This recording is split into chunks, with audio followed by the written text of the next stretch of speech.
You may recognize this man. He's a lawyer. He represents the porn actress Stormy Daniels in her lawsuits against the president and Michael Cohen. But in the last 6 months, he has become famous in his own right. He's now one of the most consistent fixtures on cable news in this country. He's appeared on CNN and MSNBC literally hundreds of times, but he's moving beyond being a mere television celebrity. He's now talking about running for office for president. He's released his positions on major issues. He's traveled to Iowa and New Hampshire and Michigan and Ohio. He seems serious about it. We've invited him on the show many times to talk about his plans, but he's always declined until tonight. He's now agreed to appear on our set, provided we give him time to state his case, and we're, of course, happy to do that. In the past, he's also demanded that we stop referring to him by a certain unflattering nickname. And we haven't agreed to that demand, but tonight, as a gesture of goodwill, we will not use that nickname, because we're always grateful when guests are brave enough to show up in person, including in this case. And he joins us now. Thanks a lot for coming on. So, I mean, we could sit and hurl insults at each other for the segment. Already done that. I've certainly insulted you. You've insulted me. But you seem smart. So let me take you seriously as someone who wants to be involved in the public conversation and ask you about things that you have said on questions of policy to flesh them out a little bit. So this is you at a rally in July. I think it was the day after the president spoke with Vladimir Putin in Helsinki. And you were addressing a rally. And here's what you said. Watch.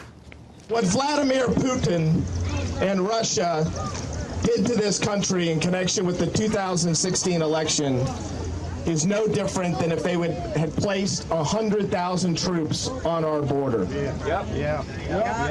This was an invasion. It was an electronic invasion. It used hackers and tweeters to elect this president.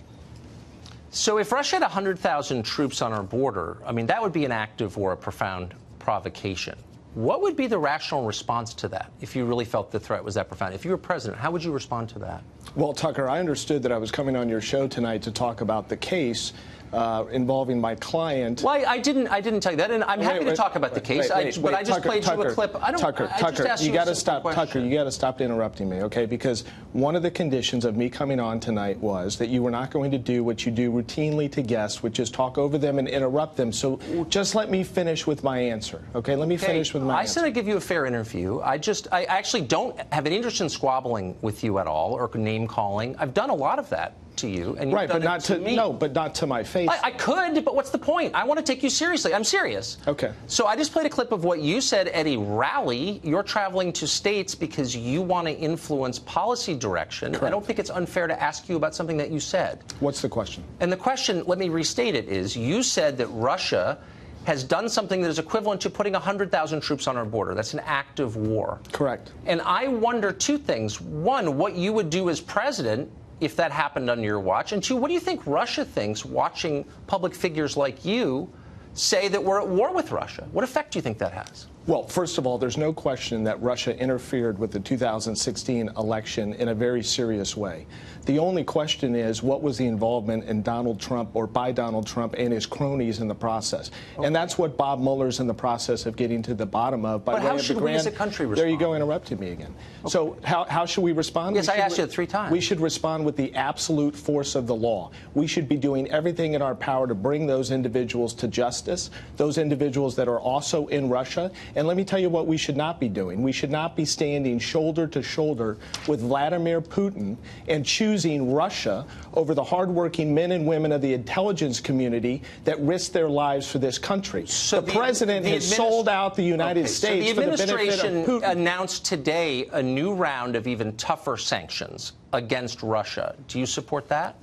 I think it's a start, but I don't think it's what would be the end? I don't think it's a step in the right direction. I don't think the president has shown any leadership relating sanctions to Vladimir, are not a step in the right direction? No, I said it's a step, but it's not enough. Okay. I believe that President Trump should demand the extradition of each and every individual in Russia that Bob Mueller and others believe were responsible for the election meddling in 2016. Okay, so I think a number of people have been charged. Okay, that's a start. I think that's a but start. What's the, I mean, if you really believe that it's the same as 100,000, what I'm saying is you're using reckless rhetoric on a subject you don't really understand that increases the temperature between the United States and a nuclear-armed adversary. Is that a responsible thing to do? I think under the circumstances circumstances, I stand by my words, and I think for you to that it's 100,000 troops on the border. I think for you to lecture me about reckless rhetoric is rather ironic, Tucker, in light of some of the reckless rhetoric that you engage in each and every day on this show. Reckless rhetoric. Okay. So you've said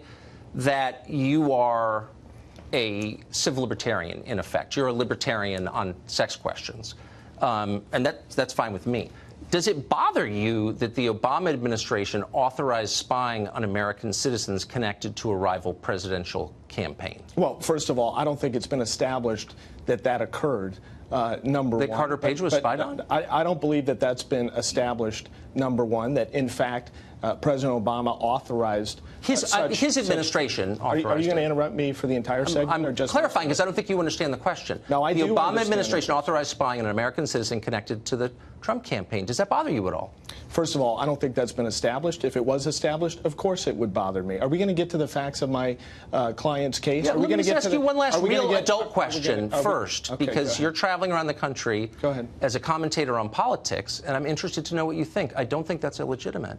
So it has not been established that Carter Page was spied on? Is that what you're saying? How many times are you going to ask me the same question? I've already stated that, in my view, I don't believe that President Obama has been shown to have authorized the spying, quote unquote. The Obama administration. Why dodge the question? Look, you traveled here with policy advisors who've worked on other campaigns to the show tonight. I have no idea. I think you'd be ready for a simple question. I didn't travel here with policy advisors. Can I ask you? Let me ask you a question. No, I don't think. Why don't you get a TV show and then you can ask me a question? I've asked you a simple question and you're not answering. Why is it that you don't call Donald Trump the creepy porn president? He's the one that had sex with a 4-month-old son at home with my client without a condom. Okay, so but you don't want to acknowledge that. Hold on. You don't want to acknowledge that. Acknowledge it. Okay. Do you believe that he had sex with my client? Yes, I do. I've said that on the air multiple times. So he's lied repeatedly to the American people, and you're okay with that. You think it's okay if the president lies to the American people? Settle down. Let me finish my question to you.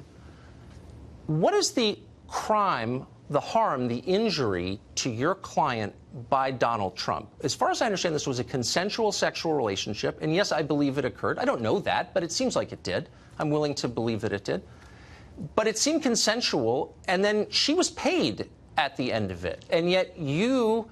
And by the way, I'm not attacking Stormy Daniels. I feel sorry for her. I feel she's being exploited. You've attacked her for 6 months. I feel that you and others are exploiting her. So I feel bad for her. But I'm wondering what the injury is to her. I think you demean her repeatedly. And really? I think you're a hypocrite. So let me ask you what the injury... You want to talk about the case. I'm asking you the core question in the case.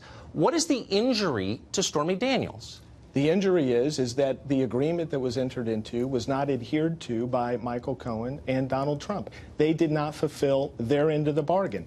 Now, do you want to talk about the injury to the American people, the lies and the lying. So you believe no, but you just went off on this moral lecture about how it was wrong for the president to have an adulterous affair, and I would agree with that.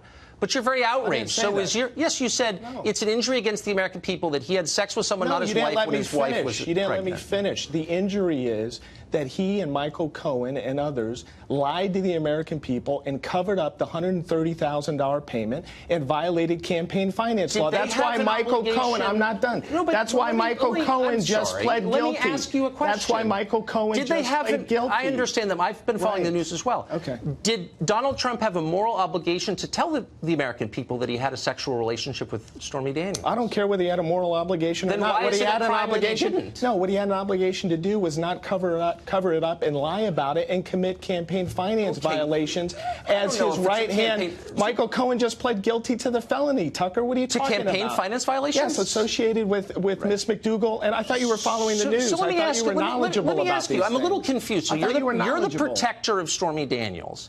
Stormy Daniels is right now working in strip clubs in little towns on stage. People are throwing things at her. You're wearing a $1,000 suit. Why are you not paying her? You've profited from Stormy Daniels. You've done tens of millions of dollars worth of free media on the basis of your relationship with her, and she's working in strip clubs.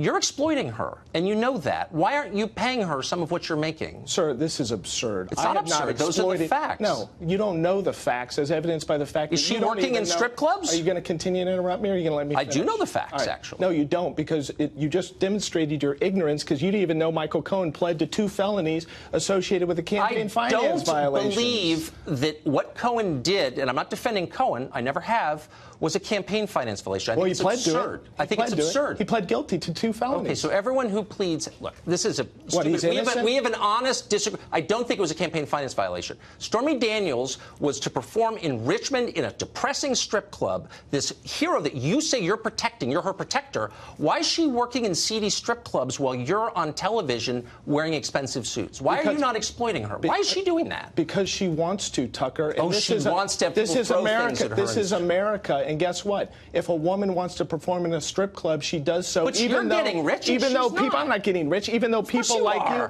even though people like you demean her, I'm not demeaning and call her. You're the one who's profiting. You're the one that refers to her consistently as a porn star, and as to me as a creepy porn lawyer. And meanwhile, you give the president. Meanwhile, you give the president a pass who had unprotected sex with the porn star with a 4-month-old son at home. Well, you are a moralizer for a guy who does what you do. No, but you are though. You are a little moralizer. You're like, we're in church now with a 4-month-old son. Okay, I'm officially shocked by Donald Trump's behavior. I had no idea. It blew my mind.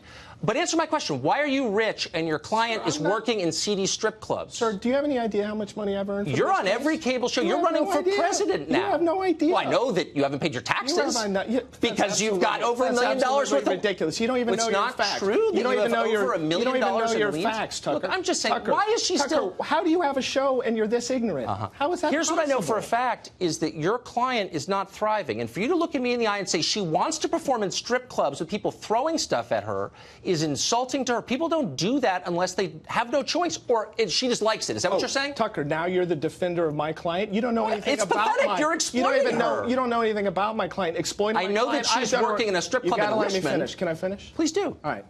I've done a remarkable job for my client, and she'll be the first one to tell you that. And had you listened to any of her interviews or seen any of her comments, you would know exactly what she thinks of me. I'm not done. I am not exploiting my client. I'm representing my client to the absolute. So when she wants to get your legal advice, does she have to pretend to be a booker from CNN to get through to you? You know, that's disgusting. Why don't you show What's disgusting is why don't you show some thriving respect to my client and me and stop calling us a porn star and a creepy porn lawyer? If you've got that big a problem with porn, do you have that big a problem with porn? I'm not making fun of. When's the last time? When's the last time you saw porn? Oh, you busted me. Actually, maybe humiliation porn. That's why I watch you on CNN. No, but when's the last time you? When's the last time you viewed porn? You're a little creepier even than I realized. Do you have a problem with porn? You're dodging the question that I have asked you repeatedly. Let me ask you a question. Do you believe that people that view porn should watch your show?